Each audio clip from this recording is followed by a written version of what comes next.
Chinatown, en San Francisco, donde los bajos fondos tradicionales chocan con la moderna cultura de las bandas callejeras. Si quieres abrir una sala de apuestas, tienes que buscarnos a nosotros antes de que nosotros te busquemos a ti. El dinero de las apuestas ilegales va de la mano del robo y la extorsión. Entonces Chinatown era una mina de oro. Solo había que saquearla. Cuando una banda de Hong Kong, conocida como Tríada, se hace con el poder, se produce una cruel guerra territorial. Los jóvenes asiáticos provocan graves disturbios en las calles. Si te unes a bandas como los Hop Sin Tong o los Wo Hop To, desapareces, te vas a vivir con ellos. La policía de San Francisco lucha por destruir el hermético mundo de las Tríadas.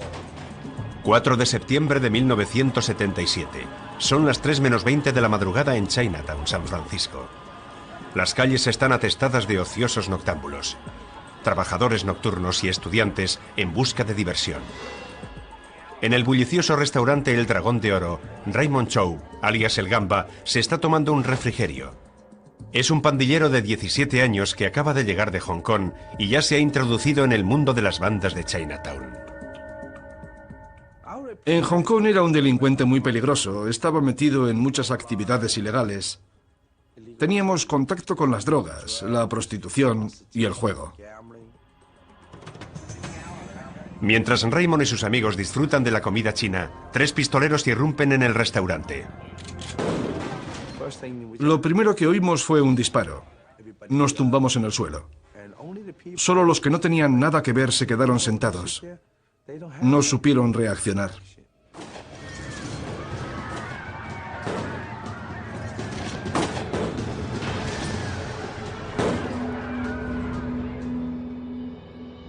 Nelson Lam, policía que patrulla por Chinatown, llega al escenario del crimen en menos de 2 minutos. Fui el primero en entrar en el restaurante. Todavía estaba lleno del humo de las armas. Había gente gritando y pude distinguir gente tirada en el suelo. Había sangre por todas partes. En cuestión de segundos, 5 transeúntes inocentes han muerto y 11 han resultado heridos. Por primera vez, los bajos fondos asiáticos de San Francisco acaparan toda la atención. Algunos testigos del Dragón de Oro relacionan la masacre con los bombardeos de Vietnam. Los muertos y heridos permanecen en el suelo mientras los equipos de las ambulancias, la policía e incluso los que resultaron ilesos intentan atenderles. Es la peor masacre en la historia de San Francisco. Ha sido terrible, terrible. He entrado y he visto toda esa sangre y no me lo podía creer. Mi sospecha inicial fue que había sido un atraco que había degenerado en un tiroteo descontrolado. Pero muy pronto Lam comprende que no es un simple atraco.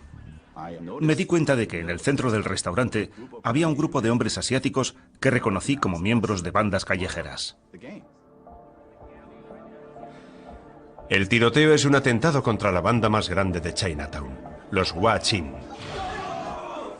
Forma parte de una continua disputa territorial entre las numerosas bandas asiáticas de Chinatown.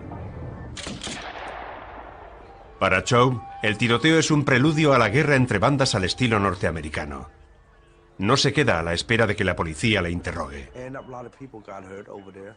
Hubo muchos heridos y mucha gente abandonó el lugar del crimen después del tiroteo. La matanza del Dragón de Oro es una señal de alarma para la policía de San Francisco. La ciudad está conmocionada. Chinatown es famosa por sus negocios de drogas, pero hasta entonces la violencia se limitaba a los asiáticos y la actitud de la policía era de ambigüedad. La comunidad china siempre se ha cuidado sola. No importa lo que suceda en Chinatown, ya se ocupan sus habitantes. Al ser el principal puerto de entrada a la costa occidental, el barrio chino de San Francisco alberga una de las poblaciones de chinos más numerosas fuera de Asia. En la década de 1850, en plena fiebre del oro, llegaron oleadas de inmigrantes para construir los ferrocarriles. Crearon el famoso barrio de Chinatown, en San Francisco, que se extiende por la zona de las colinas al norte de la ciudad. Pero detrás de los llamativos escaparates, la comunidad de Chinatown está organizada en enigmáticos grupos conocidos como Tongs.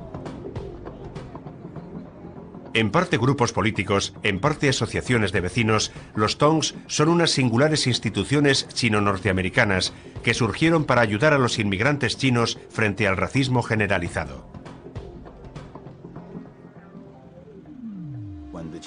Cuando los chinos se asentaron por primera vez en San Francisco, estaban aislados, y los Tongs les proporcionaron un sentimiento de pertenencia a una comunidad. También les permitió tener unas señas de identidad.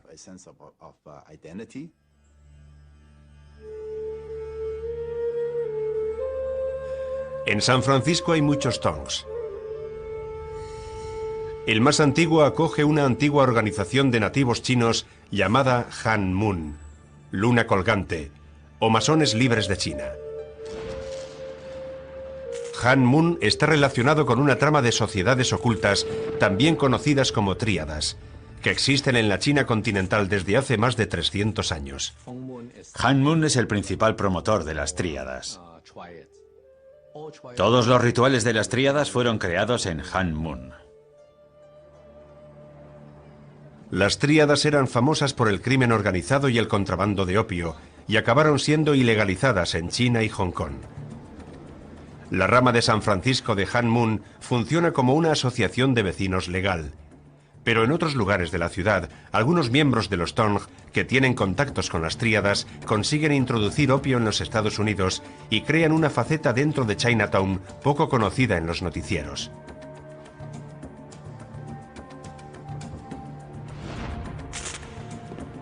Muchos Tongs se recrean en el vicio más extendido entre los trabajadores chinos, las apuestas. En sus garitos se juega al mahjong y al póker chino. La mayoría de los Tongs están involucrados en el juego ilegal. En las apuestas ilegales se da la usura, y de ahí surge la extorsión. Hacia los años 70 la policía tiene identificados 5 Tongs principales relacionados con actividades ilegales. Para mantener el control, estos 5 Tongs dividen Chinatown en 5 territorios y organizan bandas callejeras para proteger sus actividades ilegales. Para un joven aspirante como Raymond Chaub, los Tongs son la oportunidad de trepar en la escala criminal.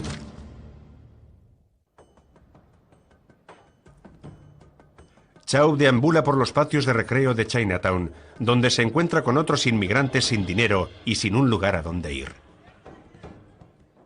Conocí a Raymond en cuanto él llegó a Hong Kong. En Chinatown no había muchos lugares de ocio, por lo que andábamos por los patios de recreo. Solíamos fumar cigarrillos, jugábamos a las cartas y cosas así, y eso era todo, a eso nos dedicábamos. Con su escaso 1,60 m, Chaub es apodado el Gamba. Tiene experiencia con las tríadas en su ciudad natal de Hong Kong. Las tríadas forman parte del ambiente de Hong Kong y desde muy pequeños tenemos contacto con ellas. La primera vez que hice un pacto de sangre fue a los 9 años. Cuando nos juntábamos, era muy emocionante. Al contrario que otras bandas callejeras asiáticas, las tríadas están enraizadas en la tradición china. Los iniciados deben realizar actos rituales en los que pasan a ser hermanos de sangre, prestar 36 juramentos de lealtad y silencio y atravesar una puerta simbólica para renacer como miembros de una tríada. Si alguien traiciona a las tríadas o a cualquiera de sus miembros, lo asesinan. Como demuestra claramente la matanza del Dragón de Oro, San Francisco es muy diferente a las calles del Hong Kong de la infancia de Chaub. Su nuevo amigo, James Pau, enseña a Chaub los entresijos de las bandas en Estados Unidos. Nos enseñó la lucha callejera con navaja y nosotros le enseñamos a luchar con armas de fuego. Recuerdo la primera vez que nos metimos en líos. Entró en la cocina y cogió un cuchillo. Yo le dije, ¿te vas a cortar con eso? Toma, prueba con esto otro. Él dejó caer el cuchillo y nunca más volvió a coger uno. Poco después, el Gamba y Pau son reclutados por los famosos Hop Sing Boys, una banda relacionada con la Hop Sing Tong de Chinatown. Un veterano del grupo, un Dai Lo, les toma el juramento. Dai Lo quiere decir hermano mayor. Nosotros seguimos a un Dai Lo y los siguientes nos siguen a nosotros. El Dai Lo nos dice lo que tenemos que hacer y nos atenemos a la cadena de mando, la disciplina. Así es como funciona un chino.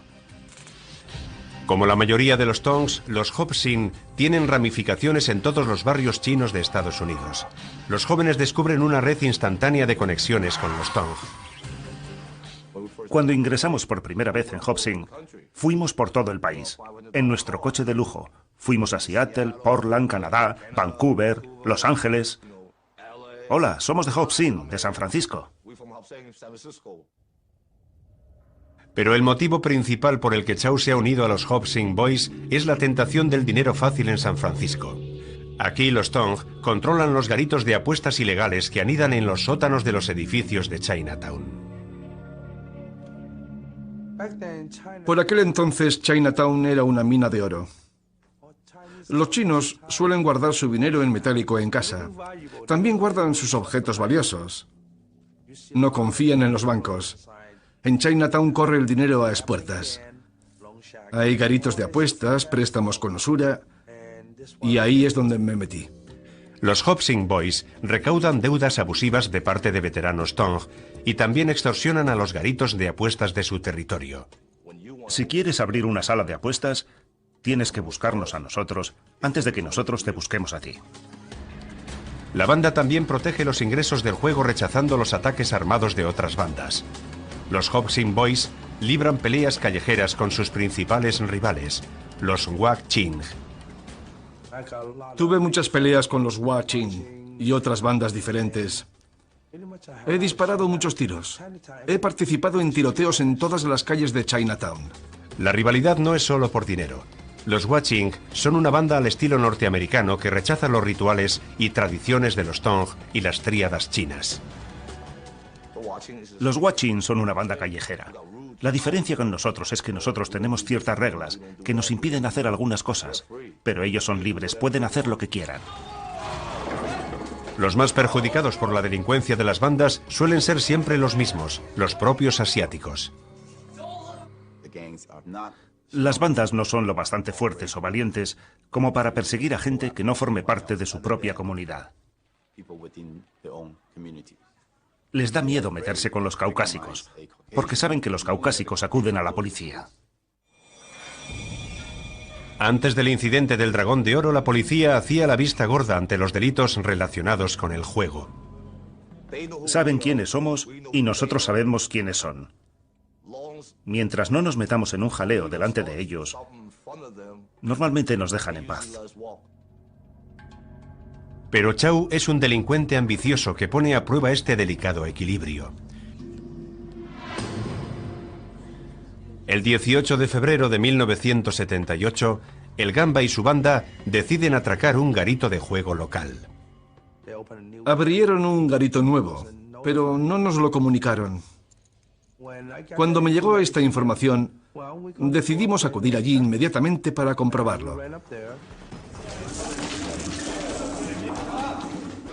Dentro había unas 30 personas y les atracamos. Pero en su afán por llevarse dinero y objetos valiosos, Chow y los Hop Sing Boys no se dieron cuenta de que aquello no era un garito, sino una fiesta privada. Solo era una fiesta privada. Pero habíamos tomado el control de la situación, por lo que seguimos adelante con el atraco. Y cometimos ese error. Pero Chinatown había cambiado. Ahora la policía animaba a las víctimas a denunciar, en un intento por mantener a las bandas bajo control. Y los agredidos fueron derechos a la policía. Cuando tuvimos la descripción de los sospechosos del robo, inmediatamente supe que era Raymond. Al cabo de apenas año y medio en los Estados Unidos, Chow es detenido y acusado de atraco a mano armada. Es condenado a 11 años en una cárcel del estado. Por aquel entonces había que cumplir un mínimo de 2/3 partes de la condena. No es ninguna broma. Y como siempre había vagado por las calles, nunca había aprendido inglés. Cuando ingresé en la cárcel, no hablaba ni una palabra de inglés. El Gamba está decidido a aprovechar al máximo su estancia en la cárcel. Aprende de otros delincuentes, se convierte en un consumado criminal y también en un imponente hombre musculado. La gente venía a desafiarme. Me decían, no creo en tus artes marciales. El kung fu no vale nada aquí. Te voy a machacar.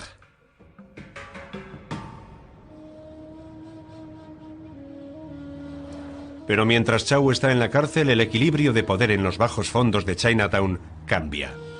Los Tong de tendencia criminal pierden el control de los negocios ilegales y los Wak Ching se hacen con el dominio de Chinatown. El equipo de Chow, los Hop Sing Boys, desaparece. Cuando salí de la cárcel, todos los miembros del Hopsington habían sido derrotados por los Hwa-Ching. Muchos miembros pasaron a la clandestinidad. Enero de 1985. Pese a la falta de apoyos, Raymond Chow está empeñado en volver a la vía del delito.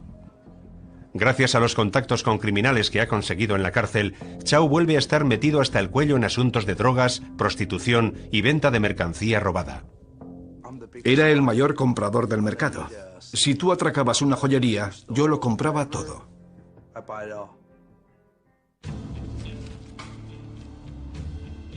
Pero Chow está invadiendo el terreno de los Hwa-Ching.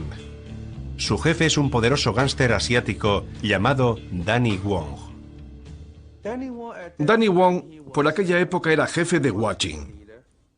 Era muy inteligente, agudo, y estaba muy versado en las artes de la guerra. Wong quiere atraer a Chow y su creciente imperio del crimen hacia su banda. Yo gestionaba el mayor servicio de acompañantes y Hwa-Ching me envió gente para hablar conmigo. Querían que me fusionara y estuviera supeditado a ellos, pero yo veía que no iba a sacar nada en limpio de esa gente. Rechazado por Chow, Wong está empeñado en borrarlo del mapa. Wong sabe que Chow es un delincuente con antecedentes que no puede permitirse tener problemas. Yo estaba en libertad condicional. Sabían que ese era mi punto débil. Si me metía en una disputa con ellos, solo tenían que llamar a la policía y yo volvería a la cárcel. El 31 de mayo de 1986, Chow se ve envuelto en una pelea con un sicario de Hwa-Ching en un conocido club nocturno de Chinatown. La situación se desmandó. Ellos sacaron un arma y yo saqué mi arma. Y yo me cargué con toda la culpa de lo ocurrido. Me imputaron 20 cargos de atraco a mano armada e intento de asesinato. Chow es detenido y Danny Wong logra su objetivo. En un registro rutinario de la casa de Chow, la policía encuentra un arsenal de armas y un montón de joyas robadas. El Gamba es enviado de nuevo a prisión durante otros 3 años. Su carrera criminal parece que no conduce a ninguna parte. Con Raymond Chow entre rejas, Danny Wong refuerza su posición como el gángster asiático más poderoso de San Francisco.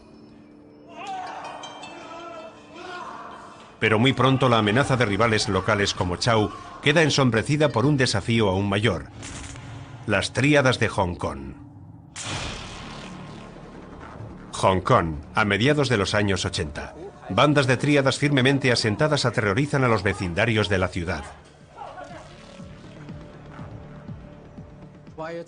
Las tríadas están involucradas en cualquier delito que aporte dinero a la organización, incluido el asesinato, la especulación, la prostitución, la heroína o el contrabando a escala internacional.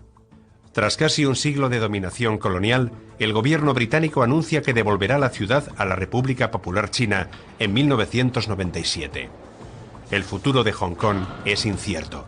Pero una cosa está clara: el gobierno comunista chino intentará destruir las lucrativas actividades criminales de las tríadas y ejecutará a cualquier sospechoso de pertenecer a las mismas.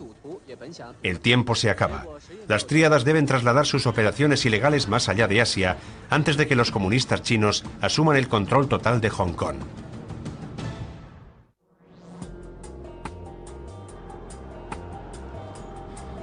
San Francisco, 1990. Las bandas callejeras asiáticas aterrorizan el barrio chino de la ciudad. En cabeza está el grupo de Hwa-Ching. Pero el jefe de Hwa-Ching, Danny Wong, se enfrenta a un nuevo desafío. Las tríadas provenientes del Hong Kong británico quieren establecerse en el extranjero antes de que la China comunista asuma el gobierno. Según lo que sabemos, muchas de las tríadas enviaron a sus miembros al extranjero para evaluar los diferentes países y ubicaciones donde poder establecer nuevos centros de poder. Una de las tríadas más poderosas de Hong Kong, la Wo Hop To, tiene unos 20.000 adeptos. Ahora quieren expandirse hacia San Francisco. Conscientes de la amenaza, las autoridades federales mantienen el barrio chino de la ciudad bajo estrecha vigilancia. La información recogida por nuestros servicios de inteligencia nos confirmó que la tríada Wo Hop To se estaba haciendo cada vez más fuerte en la zona de la bahía de San Francisco y que a su vez estaba reclutando activamente nuevos miembros. Wo Hop To comienza a construir una base en Oakland, California, justo al otro lado del puente de la bahía de San Francisco. La cercanía de Oakland con San Francisco y su numerosa población de origen chino la convierte en la perfecta rampa de lanzamiento desde la que Wo Hop To puede lanzarse sobre Chinatown y más allá. El plan de Wo Hop To era fundamentalmente reunir a todos los miembros de todas las bandas de la zona de San Francisco y Oakland bajo una sola bandera, la de Wo Hop To. Con ello, el grupo de Hong Kong obtendría una gran influencia dentro de los Estados Unidos para sus operaciones delictivas. Wo Hop To quiere evitar el enfrentamiento directo y convertir a las bandas de San Francisco en aliadas. Pero Danny Wong no se presta al juego. Danny Wong se negó a unirse a Wo Hop To, y la banda de Hua Qing se rebeló contra la creciente influencia de Wo Hop To en el barrio chino de San Francisco. Como resultado se produjeron múltiples tiroteos y asesinatos. 7 de abril de 1990, Wo Hop To declara la guerra a Hua Qing. Muchos de nosotros conocimos el sello asesino de un sicario de la banda llamado Dan Bon. Dan Bon era miembro de Hua Qing. La policía federal y la local intuyen que es el preludio de nuevos problemas. Ahí es cuando nos enteramos de que Wo Hop To había fracasado en su intento de absorber a la banda de Hua Qing y como consecuencia empleaba la violencia contra Hua Qing para sacarlos del negocio. La policía no tiene pistas sobre la identidad del pistolero. Quedó sin resolver. No hubo testigos, ni tampoco pruebas. Incapaces de realizar detenciones, los agentes se preparan para nuevos derramamientos de sangre. No tienen que esperar mucho tiempo. 14 de mayo de 1990. Bobby Chan, recientemente reclutado por Wo Hop To, está de fiesta con unos amigos en el Purple Onion Club de San Francisco.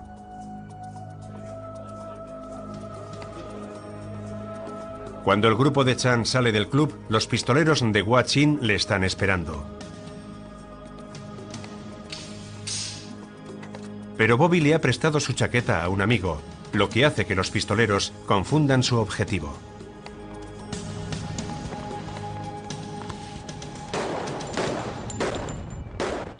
El único muerto fue el amigo de Bobby que llevaba puesta su chaqueta. Bobby no sufrió ni un rasguño. Seguía dentro del club discutiendo sobre la cuenta del bar. Su cuñada también resultó herida. Estaba embarazada y perdió el bebé en el tiroteo. Otra noche sangrienta en las calles de San Francisco.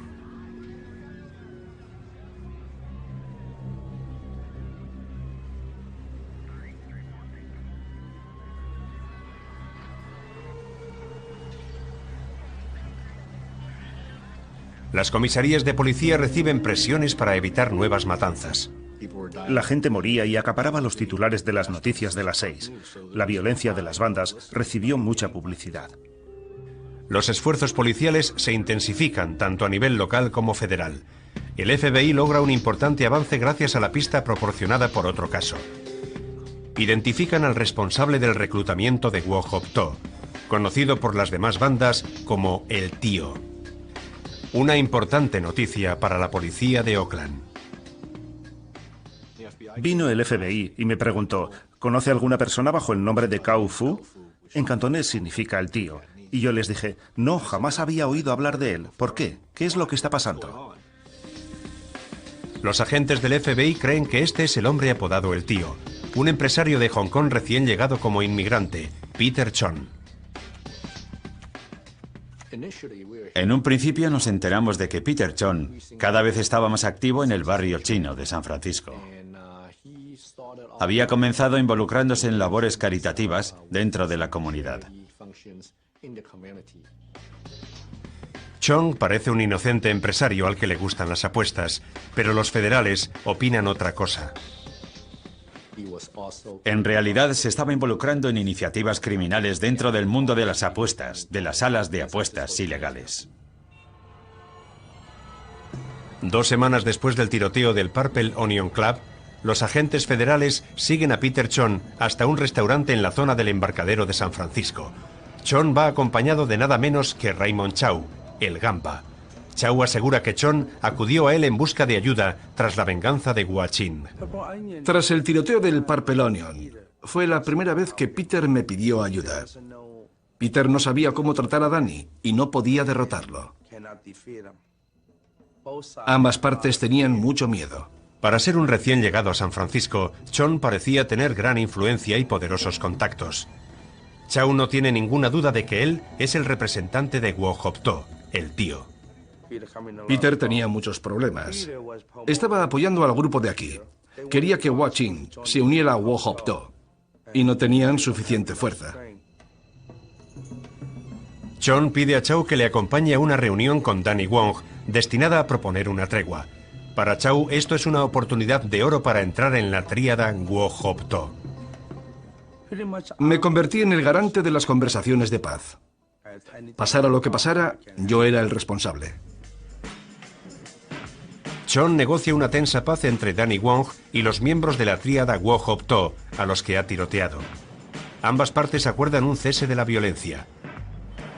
El escenario criminal chino de San Francisco cambia repentinamente. Raymond Chow accede a utilizar sus contactos y experiencia para extender los tentáculos de Wo Hop To por todo el hampa de la Norteamérica asiática.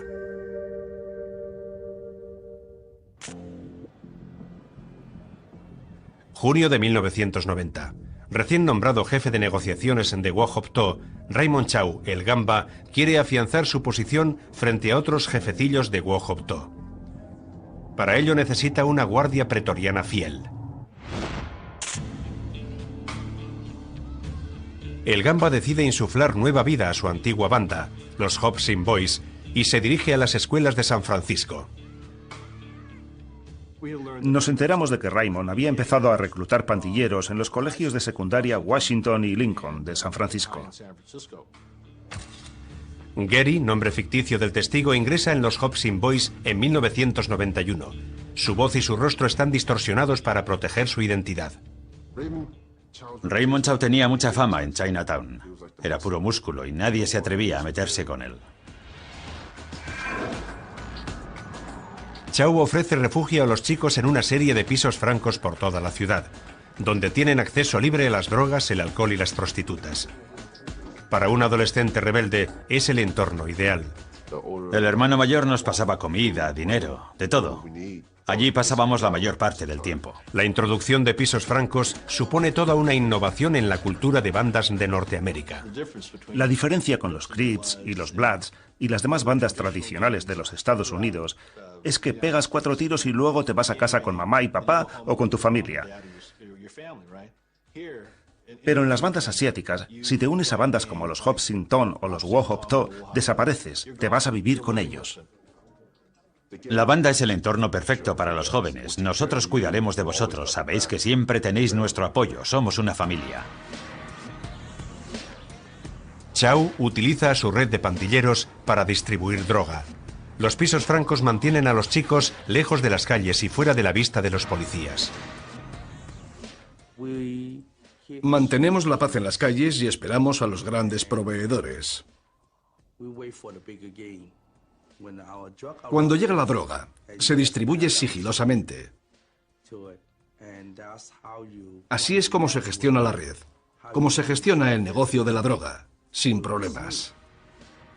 Los miembros más jóvenes de Hobson reclutan rápidamente a sus amigos hasta que Chow dispone de un ejército de delincuentes juveniles aliados de los Wo Hop To listos para entrar en acción. Llegué a tener entre 8 y 12 pisos francos. En cada piso vivían entre 30 y 40 chicos, esperando a que la situación fuera propicia para salir. Los Hobson Boys cometen innumerables delitos callejeros para mantener su estilo de vida de drogas, sexo y alcohol. Robábamos en casas particulares y en los casinos ilegales. Provocábamos incendios en almacenes y tiendas. Había drogas de por medio. La gente hacía estas cosas voluntariamente, no nos obligaban. Todo el mundo se tira por lo que más le gusta.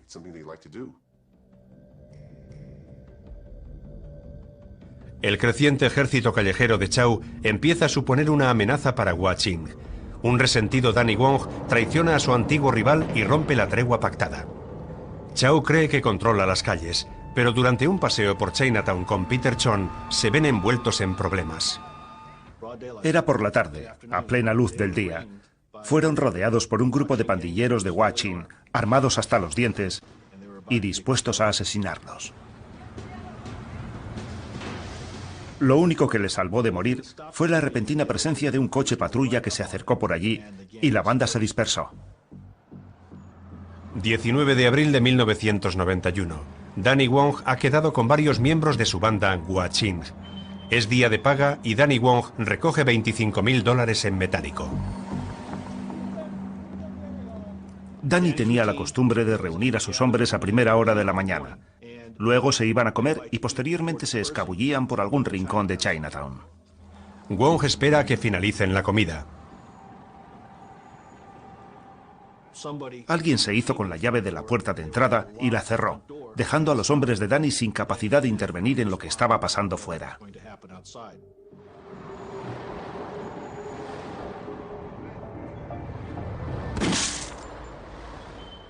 Alguien abrió fuego sobre Danny mientras se sentaba en el coche y lo mató. El dinero aparece sobre el cadáver de Wong. No ha sido un robo, sino una ejecución. Otro homicidio sin resolver en Chinatown. Con el asesinato de Wong y la espiral de violencia sin freno, las familias empezaron a reclamar una solución, que encarcelaran a los culpables. Los padres pedían el cese de la violencia. Todas las miradas se volvieron hacia la policía. La policía concentró su atención en el adversario de Danny Wong, Raymond Chow. En el funeral de Danny Wong, el FBI vigila atentamente el curso de los acontecimientos en busca de pistas sobre el tiroteo.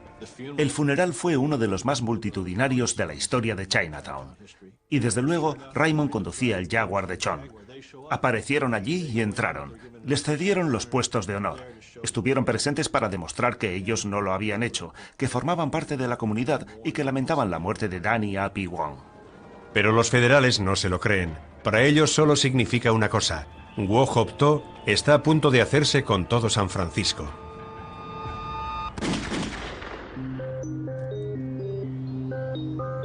Septiembre de 1991. Eliminado Danny Wong, el Gamba amplía su base de operaciones. Pero al poner sus miras más allá de sus fronteras, los jóvenes Hobson Boys atraen la atención de la policía. En Oakland, los agentes detienen a varios pandilleros tras una serie de intentos de extorsión sobre tiendas y negocios locales. Era un grupo numeroso. Casi todos eran jóvenes chinos. Vagaban por el barrio chino de Oakland buscando a los dueños de los negocios del lugar. Les decían que pertenecían a los Hobson y les exigían un impuesto de protección. Pero es imposible conseguir que las víctimas accedan a testificar.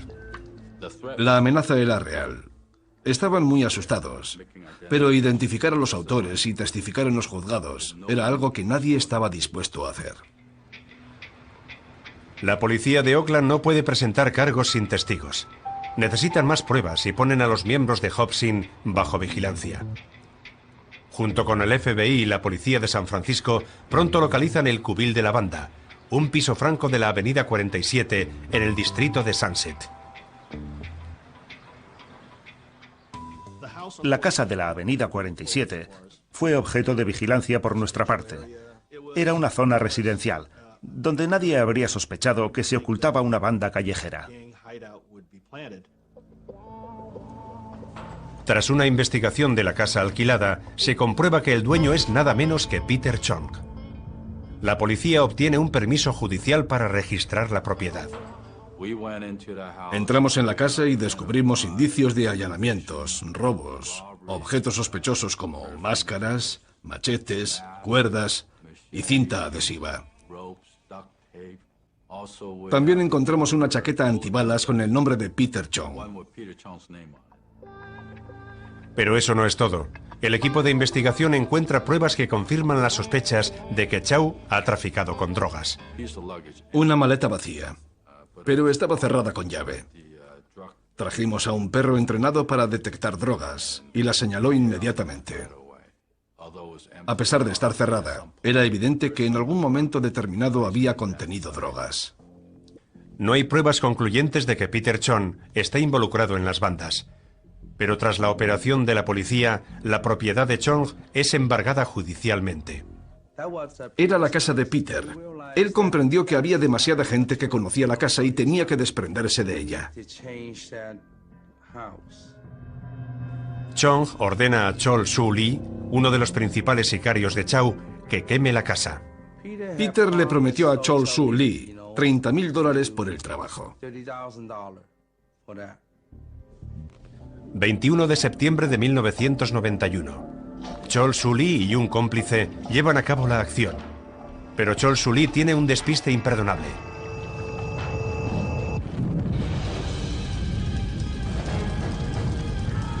Provoca una explosión que genera un pavoroso incendio antes de tiempo. Recibí una llamada telefónica diciéndome que la casa era pasto de las llamas y todos habían resultado quemados. Chol Soo Lee tiene el 90% de su cuerpo abrasado. Los enfermeros que le atendieron dijeron que la carne se le desprendía de los huesos. Estaban sorprendidos de que aún viviera. Inmediatamente me llevaron allí, ya sabes, a intentar controlar el daño. Pero el daño ya está hecho. 3 meses más tarde, Lee despierta del coma y se entera de que tiene un buen problema con la policía. Incapacitado, sin dinero y solo, a Lee no le queda más remedio que colaborar con los federales.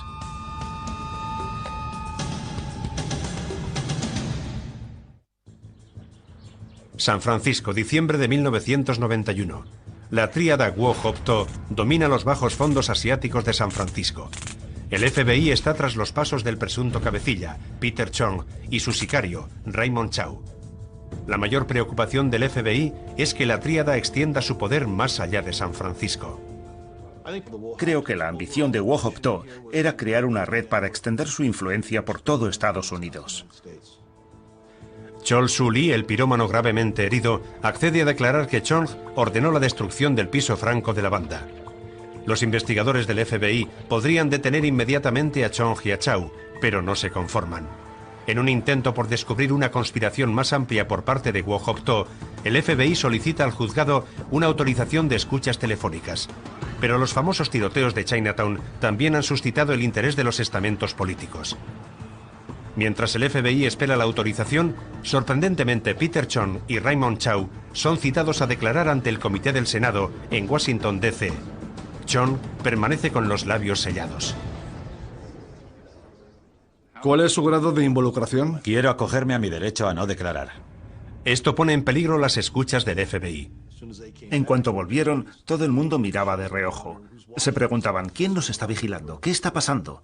Estamos en la capital del país hablando sobre lo que hacemos.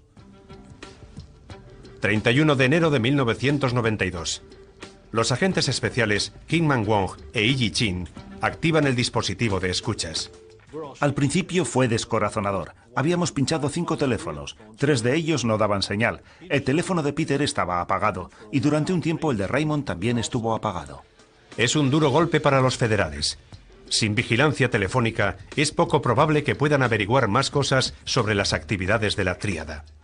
Peter había comentado que ya no iba a usar más el teléfono para comunicarse. Era muy disciplinado y se abstuvo de hablar por teléfono. Pero Raymond Chow es mucho menos disciplinado. Chow dispone de la última tecnología, el teléfono móvil. Y con bandas que controlar y drogas que distribuir, la tentación de seguir usándolo es demasiado grande. En cuanto sucumbe, los federales están a la escucha. De repente Raymond empezó a usar su teléfono otra vez. El dispositivo de escucha vuelve a estar en marcha y pronto da sus primeros resultados. Parece ser que Raymond Chow está suministrando armas a Wo Hop To de un proveedor lejano a San Francisco. Hobson To siempre ejerció una gran influencia desde Portland, Oregón. Era la banda asociada a Raymond Chow en aquella zona. El hijo de un armero de Portland está suministrando armas a Chow. El hijo sacaba las armas por la trastienda, destruía los números de serie y luego se las vendía a Raymond. Las enviaba mediante un mensajero. Al cruzar fronteras estatales, Chow comete un delito federal, que es mucho más grave. Pero sigue utilizando los contactos del Tong para extender la influencia de Wo Hop To. Para distribuir la droga o cualquier otra mercancía, hay que tener una gran red. San Francisco, Nueva York, Boston, Portland, Seattle, Canadá. Nosotros ya teníamos esa red. Cuando los federales interceptan conversaciones entre Chow y un conocido narcotraficante de Boston llamado Wayne Kwon, saben que han dado con algo importante. No solo se demuestra que Wo Hop To ha cometido delitos federales, sino también conspiración, castigable con leyes antimafia y con penas mucho más rigurosas. Parece ser que Kwon está a la espera de un envío importante de heroína blanca china, un artículo escaso en San Francisco. Pero hay un problema. La droga va a ser introducida por Nueva Jersey, en la costa este. La droga iba a ser introducida por la zona de Atlantic City. Sabíamos que iba a ser un envío muy voluminoso, de unos cientos de paquetes de heroína. Kwon confía en Raymond Chow por la cantidad de personal y contactos de que dispone. Ambas partes se la juegan a todo o nada. Si Chow lo consigue, ganará una inmensa cifra de dinero. Si el FBI atrapa a Chow y puede relacionar las drogas con Peter Chong, podrá recabar numerosas pruebas para acusar a Wo Hop To. El resultado de la operación pende de un hilo para ambas partes. Sin embargo, se produce un imprevisto. Primavera de 1992. Raymond Chow se dirige a Nueva York para reunirse con traficantes de alto nivel. Chow lleva una pequeña muestra de la heroína que le ha dado Wayne Kwon. El FBI le pisa los talones, pero Chow tiene un truco para evitar ser descubierto. Miré en la prensa y encontré un burdel chino. Llamé allí, pedí una cita y en fin. Me lo pasé muy bien, pero lo más importante es que me dejaron usar su teléfono para llamar a mi gente. Sin embargo, la reunión de Chow no transcurre según lo planeado. Ha prometido entregar una heroína blanca de gran pureza, pero los compradores rechazan la muestra debido a su escasa calidad. Chow llama a Kwon y le exige una muestra mejor. El FBI graba la conversación. Chow utiliza el término chicas para referirse a la heroína. Con este precio es difícil. Han visto a las chicas y los otros no están dispuestos a pagar un precio tan alto por ellas. ¿Es posible que no tenga mucha experiencia? Lo que sea, mándame un par de chicas macizas. Chow manda al miembro de Hobson, Tony Young, en un vuelo a Atlantic City para recoger una nueva muestra y llevarla a Nueva York. Young es un pandillero que apenas sale de Chinatown. No habla apenas inglés. 20 de mayo de 1992. Los agentes del FBI siguen a Young al aeropuerto, pero sorprendentemente no están provistos de móviles. Por aquel entonces no disponíamos de móviles. Como mucho teníamos buscas. Y teníamos que mantenernos en contacto con el agente del FBI que estaba con ellos. Cuando comprueba los vuelos a Atlantic City, Young tiene un problema con su escaso dominio del inglés. Subieron al avión y durante días no tuvimos noticias del agente del FBI. Por fin consiguió llamarnos para decirnos: hemos acabado en Atlanta, Georgia, no en Atlantic City. Para cuando el mensajero consigue llegar a Atlantic City, la operación del FBI es un caos. Cuando el agente llegó al aeropuerto, en lugar de ponerse en contacto con el FBI, acudió a la policía local. Y la policía local, que no sabía nada de nuestras investigaciones, detuvo inmediatamente al portador de la droga. Young es detenido con 100 gramos de heroína. Para cuando interviene el FBI, ya es demasiado tarde. Los policías han detenido a Young y la operación de vigilancia queda al descubierto. Un paso atrás para el FBI. Cuando Kwon se entera del arresto, llama inmediatamente a Raymond Chow. Usa el término aeroplano para referirse al contrabando. Y los policías son los médicos. El avión pierde carburante. Luego llamaré desde otro teléfono. ¿Cómo que pierde carburante? ¿No se habrá estrellado? No, la situación sigue igual. Los médicos le han hecho una radiografía. Wayne Kwon y Raymond Chow están desesperados. La droga está en un almacén cerca de Nueva York, lista para ser distribuida. Pero solo Kwon conoce la ubicación exacta. Cuando Kwon se da cuenta de que se ha descubierto el pastel, hace lo posible por borrar sus huellas. Tuvimos constancia de que la droga fue trasladada a otros lugares que no pudimos determinar. Los agentes siguen la pista de los sospechosos en Nueva York y Atlantic City, con la esperanza de hallar parte de la heroína, pero no encuentran nada. Sin pruebas que relacionen a Peter Chong con las drogas, el FBI no puede avanzar en el caso Wo Hop To.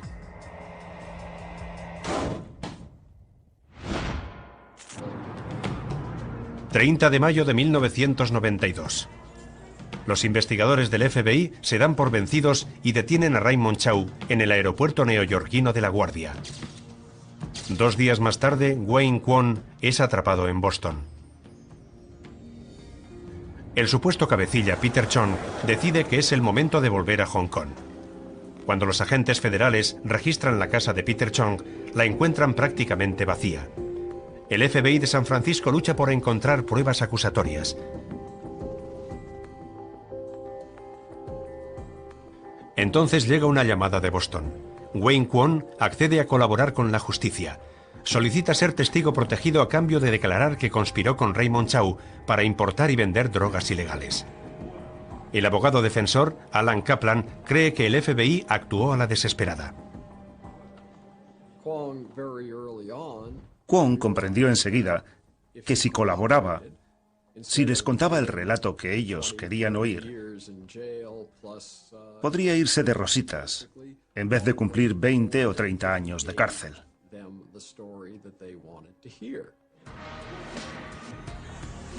Con Peter Chong fuera del país, Raymond Chow es el primero en ser llevado ante el juez. En 1993 es condenado a 23 años de cárcel por tráfico de armas y se enfrenta a 48 cargos más por extorsión. A lo largo de los 8 años siguientes, el fiscal general de Estados Unidos pide varias veces la extradición de Chong. Pero los británicos en Hong Kong se la rechazan por falta de pruebas. Chong se defiende en los noticiarios norteamericanos. Vine a América como los demás inmigrantes, para dar a mis hijos una educación mejor y una vida libre. Pero en julio de 1997 la cosa cambia. Hong Kong vuelve a formar parte de China y Peter Chong es arrestado y entregado al gobierno estadounidense.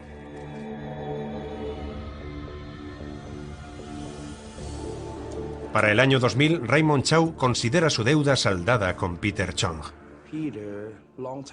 Hacía tiempo que Peter lo había dejado todo. Y yo quería salir de la cárcel. Raymond Chow, el Gamba, maneja la situación en su propio beneficio. Declara contra Chong a cambio de su libertad y el derecho a permanecer en los Estados Unidos. Tras cumplir apenas 8 años, Chow sale de la cárcel. Algunos creen que Chong fue víctima de las mentiras de Raymond Chow. Puede que Raymond Chow fuera una persona cruel y muy peligrosa, pero era lo bastante listo como para saber que podía hacerle a Peter Chong lo mismo que Wayne Kwon le había hecho a él. Peter Chong es declarado culpable de 11 delitos de extorsión y condenado a 15 años y 8 meses de prisión. Sin embargo, no queda demostrado su papel como cerebro de la trama nacional de la tríada. El juez desestima los numerosos cargos de tráfico de drogas por falta de pruebas. El resto de las acusaciones graves también son anuladas en la apelación. En 2005, las únicas sentencias de Chong son por extorsión y el incendio del piso Franco. El 27 de julio de 2008, tras cumplir 8 años de cárcel, Chong es liberado y más tarde deportado a Hong Kong.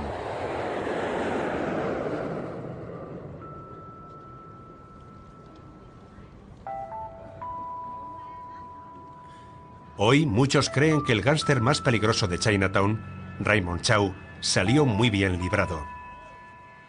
El trato que hicieron los federales con Raymond Chow para que éste testificara contra Peter Chong, creo que fue una maquinación muy bien orquestada por Raymond para salir de la cárcel.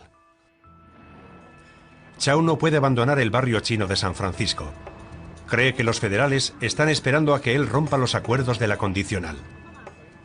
El gobierno está esperando a que yo cruce la línea, haga daño a alguien, cometa alguna ilegalidad, me vea involucrado en algún crimen o algo así, para poder detenerme.